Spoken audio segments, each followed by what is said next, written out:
Bab 81. Nasib. Pria gemuk menatap Sander Ye, begitu miskin. Sander Ye mengangguk. Pria gemuk bingung, kamu kultivator pedang yang mengesankan. Kalau masuk Akademi Guansuan, gak bakal miskin, kan? Sander Ye berujar, mau suap gak? Kalau enggak, aku pergi. Pria gemuk itu menatap Sander Ye tanpa bicara. Sander Ye berujar lagi, aku tahu kamu kuat, aku cuma cepat. Kalau kamu gunakan kartu pamungkasmu, aku mungkin gak sanggup. Gak bohong. Pria gendut itu mengangguk, kamu kejam. Dia membuka telapak tangan, cincin penyimpanan terbang ke depan Sander Ye. Kristal emas sebanyak 1,5 juta. Sander Ye menyimpannya. Ada orang sangat kaya. Kemiskinan mengurangi imajinasimu. Pria gemuk menatap Sander Ye, jangan lupa, harus tunggu ku selesaikan teknik pamungkasku. Sander Ye mengangguk, oke. Pria gemuk terbang, merentangkan tangan lalu melafal. Gedebuk. Guntur terlihat. Sander Ye tercengang. Kala itu, guntur muncul lagi. Lalu puluhan guntur muncul. Sander Ye jadi tegang, dia tahu berbahaya. Pria gendut hebat. Kala itu, tubuh pria gemuk bergetar kencang, sungguh spektakuler. Dia mengatupkan tangan, lalu berujar gemetar, kekuatan Dewa Petir. Bunuh orang itu. Sander Ye. Suara pria gendut terdengar, puluhan guntur menghantam Sander Ye. Kecepatan itu menakutkan. Jauh lebih cepat dari pedang Sander Ye barusan. Sander Ye menyipitkan mata, lalu menghilang. Dia nggak beraksi, tapi lari. Pemandangan aneh muncul. Sander Ye kabur di depan, sementara guntur mengejarnya, ada percikan api dan kilat sepanjang jalan. Pria gendut heran. Apa orang ini lebih cepat dari kilat? Kala itu, Sander Ye muncul di depan dia, lalu pedang ditekan tepat di tengah alis dia. Pria gendut itu berujar, berhenti. Saat suara itu terdengar, guntur berhenti di belakang Sander Ye. Pria gendut itu menatap Sander Ye, aku kalah. Sander Ye menyimpan pedang dan berujar, terima kasih. Sesudah mengatakannya, dia pergi. Pria gendut itu berujar, kultivator pedang. Siapa namamu? Gessi Ye dan berujar, Sander Yang. Pria gendut itu menatap Sander Ye, aku belum pernah mendengar namamu. Apa kamu pakai nama palsu? Sander Ye mengangguk. Pria gendut itu bertanya, siapa nama aslimu? Sander Ye menggeleng, gak nyaman untuk bocorkan. Pria gendut itu berpikir lalu berujar, namaku Kirmansu, apa kamu kenal aku? Sander Ye menggeleng, aku gak kenal. Kirmansu tersenyum, bagaimana kalau berteman? Sander Ye mengangguk, oke. Kirmansu tertawa, kultivator pedang keren. Sander Ye tersenyum, enggak juga, aku agak sibuk. Kak Kirman, sampai jumpa lagi. Sesudah mengatakannya, dia berjalan ke atas. Kirmansu melihat punggung Sander Ye dan berujar dengan lembut, katanya Sander Ye yang membunuh ketua muda klan naga asli adalah seorang kultivator pedang yang berbakat. Lantai 4. Sander Ye duduk bersila, dia menyadari pria gemuk tadi agak kuat. Kalau dia nggak cukup cepat, dengan kemampuannya, dia mungkin nggak akan mampu menahan petir lawan. Kala itu, seorang pria muncul nggak jauh di depan Sander Ye. Pria itu berjubah hitam, bermata dingin dan terlihat arogan. Sander Ye berdiri. Pria itu menatap Sander Ye, lalu mengernyit, siapa kamu? Sander Ye berujar, Sander Yang. Pria itu menggeleng, belum pernah dengar. Sander Ye menghilang, mata pria itu menyusut. Dia mengepalkan tangan kanan, tapi begitu terkepal, sebuah pedang ditekan ke tengah alisnya. Pria itu menatap Sander Ye berujar, kamu kalah. Sesudah mengatakannya, dia menyimpan pedang dan pergi. Pria itu jadi ganas, kamu menyergap. Saat berbicara, dia maju dan meninju belakang kepala Sanderye. Jelek. Ledakan udara bergema. Ini jurus mematikan. Jelas sekali, dia ingin membunuh Sanderye dengan satu pukulan. Merasakan kekuatan mengerikan di belakangnya, Sanderye berbalik dan menghindar. Detik berikutnya, Sanderye sudah muncul di belakang pria itu. Sebuah pedang diletakkan di tenggorokan pria itu. Pria itu tampak pucat dan hendak berbicara ketika Sanderye menggerakkan pedangnya. Jelek. Kepala pria itu langsung terbang. Darah muncrat. Sanderye menyimpan cincin penyimpanan pria itu dan pergi. Di tanah, kepala pria itu terbuka lebar dengan tidak percaya. Kala itu, pagoda kecil berujar, "Kenapa kamu bunuh dia?" Sanderye berujar, "Aku melepaskannya, tapi dia menyergapku dan mau membunuhku. Kalau orang menghormatiku, aku hormati dia. Kalau orang gak menghormatiku, kenapa aku harus hormati?" Pagoda kecil terdiam. Sanderye datang ke lantai 3. Di lantai 3, Sanderye juga bersila di tanah, lalu mengeluarkan cincin penyimpanan pria di lantai 4. Ada 2 juta kristal emas di cincin penyimpanan. 2 juta. Ditambah yang sebelumnya, dia sekarang punya 12 juta kristal emas. Ini jumlah uang yang banyak. Tapi, masih belum cukup. Kala itu, seorang pria muncul di depan Sanderye. Saat Sanderye hendak beraksi, pria itu berujar, "Tunggu." Sanderye menatap pria itu. Pria itu berpakaian putih dan terlihat agak waspada. Pria itu berujar, "Apakah kamu kultivator pedang yang melewati 7 level sekaligus?" Sanderye tertegun sejenak, lalu berujar, "Apa kamu kenal aku?" Pria itu tersenyum, "Ada orang bilang pedangmu cepat dan suruh aku berhati-hati." Sanderye terdiam. Pria itu tersenyum, "Dataran tengah negara es, hanya sedikit kultivator pedang yang berbakat. Kamu sangat kuat. Ini pertama kalinya aku melihatmu. Biarpun aku tahu aku mungkin gak bisa mengalahkanmu, aku tetap mau melihat seberapa cepat pedangmu." Sanderye mengangguk, "Kalau begitu aku akan beraksi." Pria itu mengangguk, "Silakan." Sanderye menghilang. Hampir pada saat yang sama, pisau terbang muncul di tangan pria itu, lalu cahaya dingin melintas. Dang!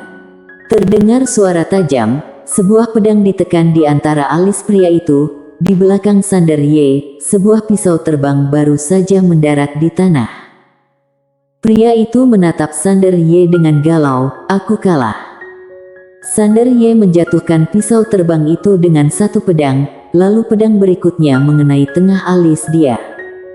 Kecepatannya tinggi. Sanderye menyimpan pedang dan berujar, "Terima kasih." Sesudah mengatakannya, dia pergi. Pria itu berujar, "Aku mau tanya, bagaimana kamu mencapai kecepatan ini?" Sanderye berujar, "Tekanan ruang dan waktu." Pria itu tertegun sejenak, lalu berujar, "Level berapa yang kamu capai?" Sanderye berujar, "Level tertinggi."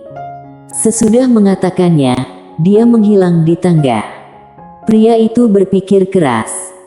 Kala itu, pria lain muncul, itu adalah pria gemuk Kirmansu. Kirmansu tersenyum, "Gary Lee, sudah kubilang kamu gak bisa menghentikan pedangnya. Aku gak meremehkanmu, kan?"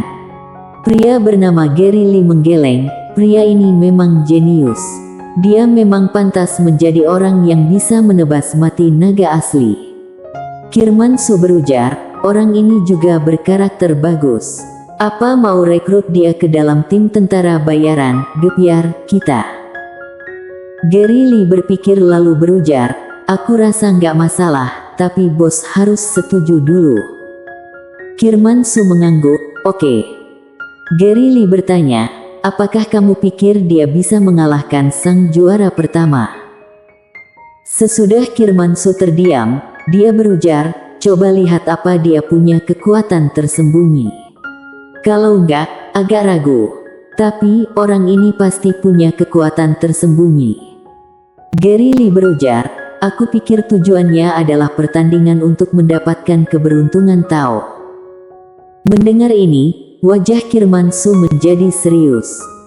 Pertarungan untuk mendapatkan keberuntungan Tao. Mereka yang berani memperjuangkan keberuntungan Tao adalah jenius sejati. Sander Ye sampai ke lantai 2. Tak lama kemudian, seorang pria muncul. Saat melihat orang itu, Sander Ye tertegun. Dia kenal pria ini, itu kakaknya Sisil Nanling, Kevin Nanling. Kevin Nanling terkejut saat melihat Sander Ye, itu kamu. Sander Ye mengangguk. Kevin Nanling menatap Sander Ye, seharusnya sudah kutebak dari awal. Bisa mengalahkan 8 level berturut-turut dan kultivator pedang yang berbakat, seharusnya hanya kamu. Sander Ye melirik Kevin Nanling, ambil tindakan. Kevin Nanling tertawa, aku nggak bisa mengalahkanmu. Yang lain nggak tahu, dia tahu dalam pertempuran alam naga asli, Zarial Ao mati di tangan pemuda ini. Apalagi, Zarial Ao bahkan mengaktifkan pengawal naga. Hanya sedikit pihak yang tahu rahasia ini. Sander Ye mengangguk lalu pergi. Kevin Nanling bertanya, apa Sisil baik-baik saja? Gessi Ye dan mengangguk, ya. Kevin Nanling berujar, bisakah kamu membujuk dia untuk kembali?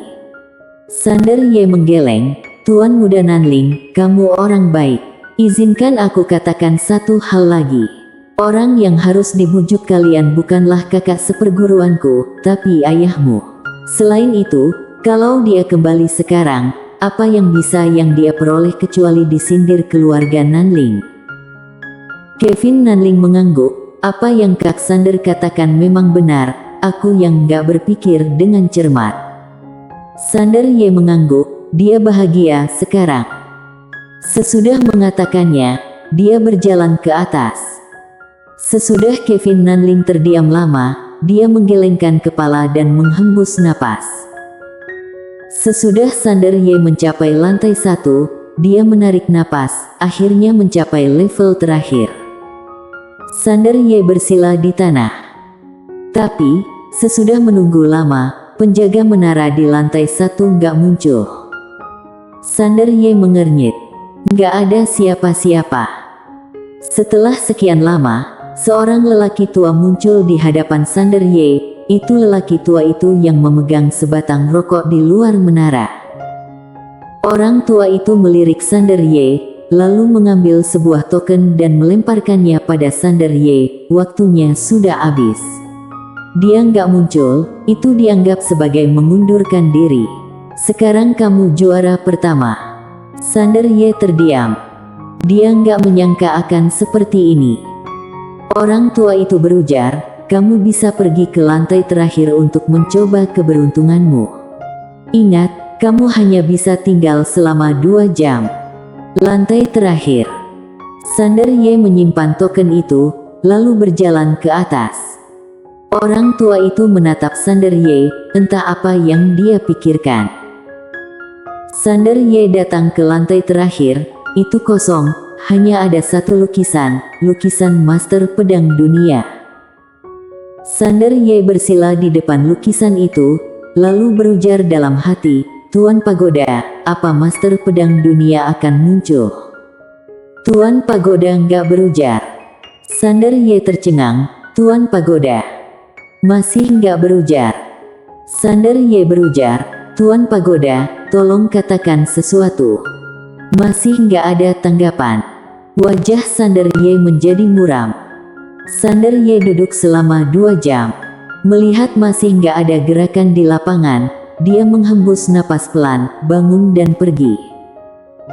Ketika dia sampai di pintu, dia berhenti, lalu berbalik dan melihat lukisan Master Pedang Dunia dan berujar, kalau dilihat dengan cermat, kayaknya aku mirip dengan Master Pedang Dunia. Saat mengatakannya, dia menggeleng dan tersenyum kecewa, tapi nggak mengatakan apapun lalu pergi. Sesudah Sander Ye pergi, angin sepoi-sepoi bertiup. Detik berikutnya, seorang pria muncul di lapangan. Pria itu berjubah panjang, meletakkan tangan di punggung, berambut putih, dan berwajah tua. Di samping pria itu, berdiri seorang wanita. Wanita itu memegang tangan pria itu, air mata mengalir, dia mengesankan. Pria itu tersenyum dan mengangguk, dia lega. Wanita itu menyandarkan kepala di bahu pria itu, dia memeluk pria itu erat-erat, air mata terus mengalir, hatiku sakit. Pria itu memeluk wanita itu dan berujar, aku pikir aku bisa menanggung semuanya waktu itu. Saat dia berbicara, dia menggeleng, aku nggak pernah menyangka dia harus mengalami apa yang kualami lagi. Apa ini nasib keluarga yang kuharap dia nggak membenciku. Keduanya berpelukan erat. Segera, keduanya berubah menjadi angin sepoi-sepoi dan menghilang. Yang ikut hilang adalah lukisan itu. Di sini, nggak akan pernah ada lagi Master Pedang Dunia. Bersambung. Bab 82. Bisakah biarkan aku selesai bicara? Sesudah keluar pagoda Budo, Sander Ye duduk di tangga batu sembari menghela napas. Dia kecewa. Dia pikir bisa melihat Master Pedang Dunia. Tapi nyatanya tidak. Kala itu, pagoda kecil berujar, lupakan saja kalau nggak bisa lihat.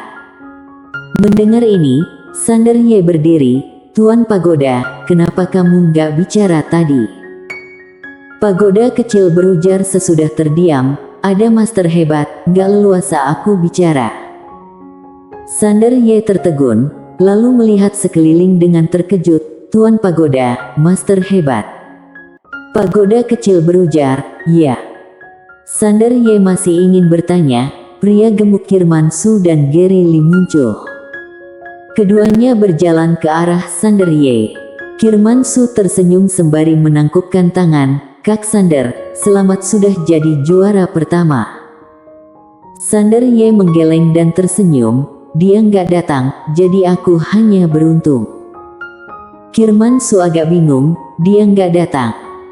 Sander Ye mengangguk, ya, aku menunggu 2 jam, tapi nggak ada yang datang, jadi ini keberuntungan. Kirman Su dan Gary Lee saling memandang dengan bingung, orang itu nggak muncul. Kala itu, Gary Lee tersenyum, Kak Sander, kami datang untuk mengundangmu bergabung dengan tim tentara bayaran, Gepiar. Sander Ye terkejut, tim tentara bayaran Gepiar. Gary Lee mengangguk, saat melihat Sander Ye nggak memahami tentara bayaran, dia menjelaskan, ya. Dataran tengah negara es punya puluhan ribu tim tentara bayaran, tim kami urutan kedua, kekuatannya besar. Sander Ye berpikir lalu bertanya, apa manfaatnya? Sesudah mendengarnya, mereka terpana, lalu tertawa. Gary Lee tertawa, Kak Sander lugas. Ada manfaatnya, contohnya kita bisa lakukan beberapa misi berhadiah bareng. Sander Ye penasaran, misi berhadiah. Gary Lee mengangguk dan menjelaskan, dalam tim tentara bayaran, ada banyak tugas berhadiah. Hadiahnya besar. Sander Ye bertanya, berapa itu? Gary Lee menatap Sander Ye, misi hadiah tingkat tertinggi 30 juta kristal emas. 30 juta. Ketika Sander Ye mendengarnya, ekspresinya berubah, dia segera menepuk paha dan berujar, terima. Gary Lee mendelik, terima apa, kamu tahu apa misinya? Sander Ye menyeringai, aku terlalu bersemangat. Gary Lee tersenyum, misinya adalah pergi ke jurang dosa untuk menangkap Aurora, penjahat nomor 1 di dataran tengah negara es. Sander Ye tercengang. Aurora. Dia tahu, di dunia bawah, sesudah dia dan Gary Xiao menerobos penghalang, kecepatan mereka bukanlah yang tercepat, melainkan Aurora. Gary Lee mengangguk. Orang ini bukan hanya penjahat nomor 1 di generasi sebelumnya di dataran tengah negara es, tapi juga ketua Akademi Guanxuan, salah satu dari 2 wanita tercantik di dataran tengah negara es. Dia seharusnya punya masa depan tiada batas, tapi entah kenapa dia membunuh gurunya di Akademi Guanxuan. Nggak hanya itu, dia juga membunuh banyak tetua dan master di Akademi Guanxuan. Sejak itu, dia diburu oleh Akademi. Sander Ye mengernyit, dia mengkhianati Akademi Guanxuan. Gary Lee mengangguk, ya.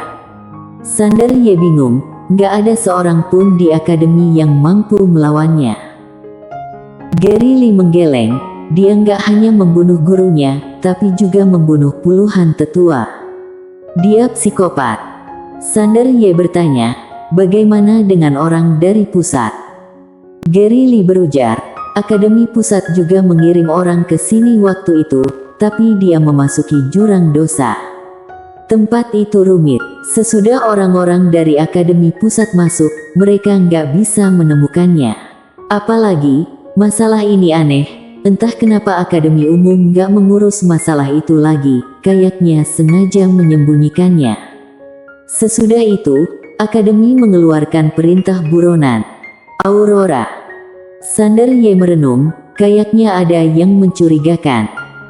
Kala itu, Gary Lee tersenyum, Kak Sander, apa kamu tertarik untuk bergabung dengan tim tentara bayaran Gepiar? Kali ini, kami menerima pekerjaan untuk memburu siluman tingkat kaisar. Selama bisa membunuhnya, klan siluman nggak hanya bayar 10 juta kristal emas, ada juga 20 pil alkimia siluman tingkat langit. 10 juta keping. Sander Ye tergoda. Selain itu, ada 20 pil alkimia siluman tingkat langit. Sander Ye langsung berujar, oke. Mendengar ini, Gary Lee langsung sangat gembira. Dia segera menyerahkan lencana pada Sander Ye, Kak Sander, mulai sekarang, kamu adalah anggota tim tentara bayaran Gepiar. Kamu anggota keempat, jadi kami akan memanggilmu itu adik keempat. Adik keempat. Sander Ye menggeleng dan tersenyum. Pria gemuk Kirmansu sangat senang, otot-ototnya bergetar karena tawa. Gary Lee berujar, ayo berangkat.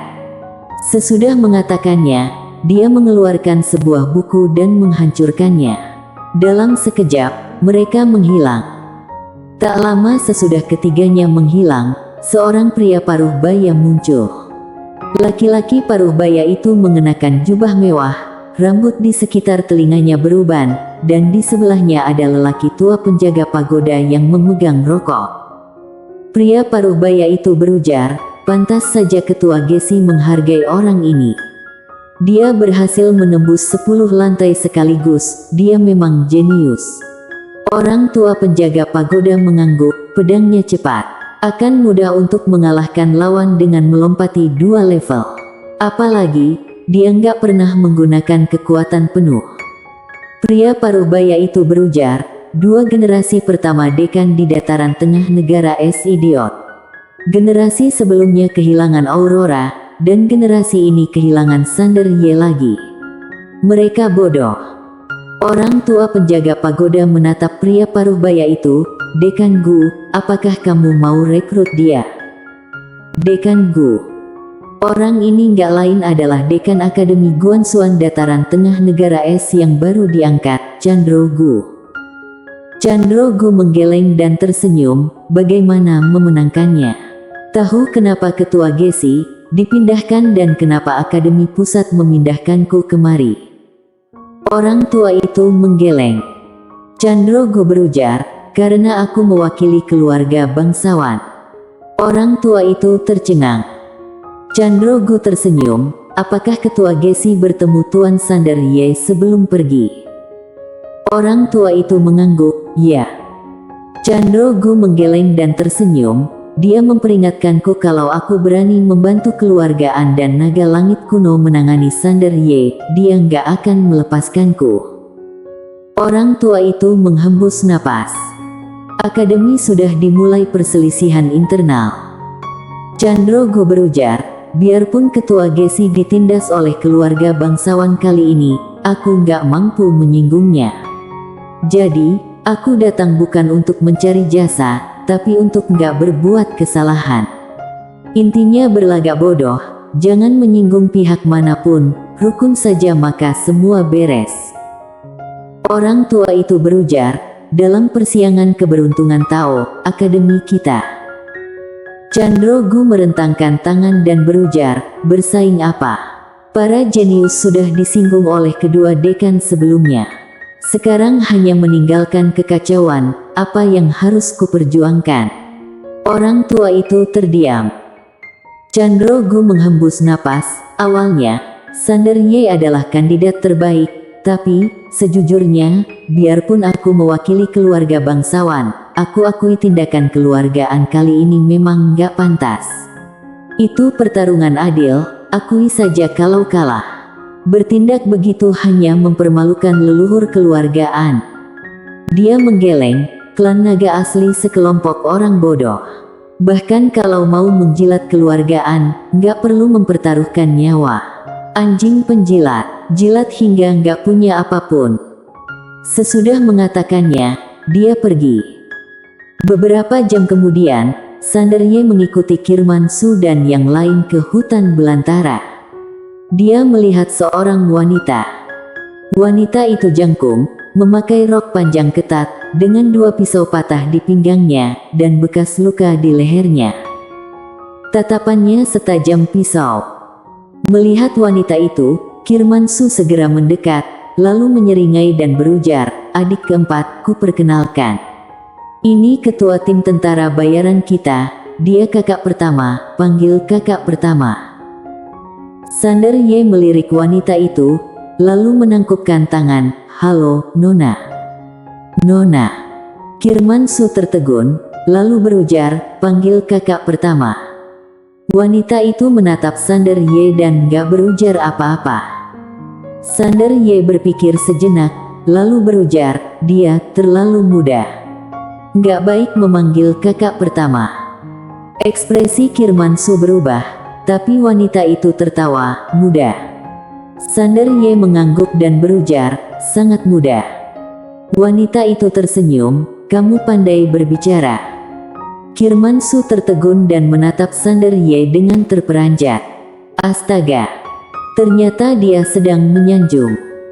Wanita itu bertanya, apakah kamu kultivator pedang? Sanderye mengangguk. Wanita itu mengangguk, karena sudah bergabung dengan tim tentara bayaran kami, kamu adalah orang sendiri. Dia menyerahkan cincin penyimpanan pada Sanderye. Di dalam cincin penyimpanan ada 2 pil alkimia siluman tingkat langit. Sanderye bingung, apa ini? Wanita itu tersenyum, ini hadiah pertemuan. Buset. Kirmansu melompat dan berujar, Kak, kenapa kami nggak mendapat hadiah pertemuan? Ini nggak adil. Kakak pertama berujar pelan, dia nggak hanya tampan, tapi dia juga bermulut manis. Bagaimana denganmu? Wajah Kirmansu muram, nggak baik menilai orang dari penampilan. Kakak pertama tersenyum, kalau kamu turunkan berat badan, sebenarnya masih lumayan. Kirmansu. Kala itu, Gary Lee tersenyum, ayo pergi. Kakak pertama mengangguk, ikut aku. Dia jalan. Sanderye menyimpan cincin penyimpanan dan mengikutinya. Dalam perjalanan, dia melirik pada jarak 100 kaki ada portal transportasi. Sanderye penasaran, kita akan pergi kemana? Kakak pertama tersenyum, jurang dosa. Jurang dosa. Sanderye tertegun, lalu berujar, bukankah tempat itu berbahaya dan kacau? Kakak pertama mengangguk, memang berbahaya dan kacau, tapi kita nggak lemah. Kirmansu tersenyum, ya.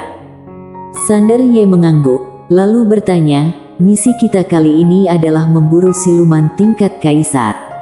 Tapi bukankah manusia dan siluman berdamai? Kakak pertama berujar, orang yang menginginkan siluman tingkat kaisar ini bukan hanya Akademi Guanxuan, tapi juga klan siluman dari dunia siluman. Demi berlatih, siluman ini menelan sebuah kota kecil berpopulasi ratusan ribu jiwa.